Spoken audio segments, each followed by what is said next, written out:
ঢুকতে পড়তে আমি দেখতেছি এরা এখানেই আছে, কিন্তু এরা কোন কারণে, এদের তো জমি আছে, এরা তো ভূমিহীন না, তাহলে এরা কোন কারণে জমিটা পাইলো? প্রশ্ন হয় এখানে। যদি না থাকতো একটা কথা ছিল যে এদের কিছু নাই, এরা এসে পাইছে, ভালো কথা। জমি সরকারে, ঠিক আছে, কি সরকারের জমি অধিকার তো ওদের নাই, আছে ভূমিহীনদের। তাহলে ভূমিহীনরা কেন পেল না?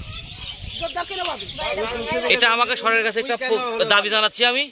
যদি কোনো কারণবশত এরা যদি নিয়ে থাকে, এটা এখন টাকাতে হোক, পয়সাতে হোক এবং ক্ষমতাতে হোক, যদি নিয়ে থাকে, কিন্তু এটা তাদের তো নেওয়া ঠিক হয় নাই। কারণ এই জমি তো তাদের হক হচ্ছে গরিব মানুষ, তাদের জমি এখানে আছে মোটামুটি ধরেন 50 বিঘা উপরে। পুরুলিয়া মূলত বাড়ি কিন্তু এদের এখানে না, এদের বাড়ি কিন্তু পুরুলিয়াতে। পুরুলিয়া কিন্তু অত্যাচার করে আসার পর কিন্তু এখানে এসে বাড়ি করেছে, ওখানে লোক কিন্তু আর দেখতে পারে না।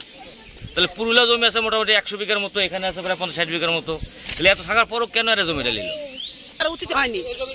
এইটি আমরা চাই, বিচার চাই। অত্যাচার করবি কি জন্য? আমার বাড়ি ঘর ভেঙে দিবি কি জন্য? হ্যাঁ, আমরা আদিবাসী, আমরা বাবুদের কাল কাটে গেছি, জায়গাটি সব কেটে গেছে আমাদের। তারা কি জন্য পাবি? জোর দ্বারা পাইলে আমরা ভূমিহীন আমরাও পাবো। হ্যাঁ না, জোরদারেরাই যদি পায় তাহলে ভূমিহীনরা কোথায় যাবে? তাহলে গুলি করে মেরে ফেলে দিতে পারলো না। গরিবদের যেহেতু অধিকারই নাই, তাহলে আগে থেকে মারি ফেলে মাথায় রাখলো অধিকার আছে, মারি ফেলবি। অধিকারই নাই।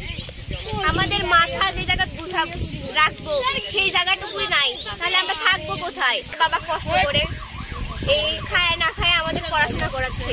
আমার বাবা কোন দিকে যাবে একলা মানুষ হয়ে?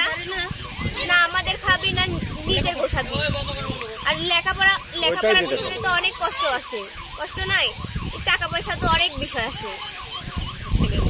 আর আমাদের কোনো ভাই নাই, ভাই থাকলে তার একটা কথা ছিল, কোনো জায়গা নাই, জমি নাই, আমরা কোথায় যাবো? তাহলে দিতে হলে পরে আমাদের দাদা দিতে হবে, আমাদের কষ্ট করি।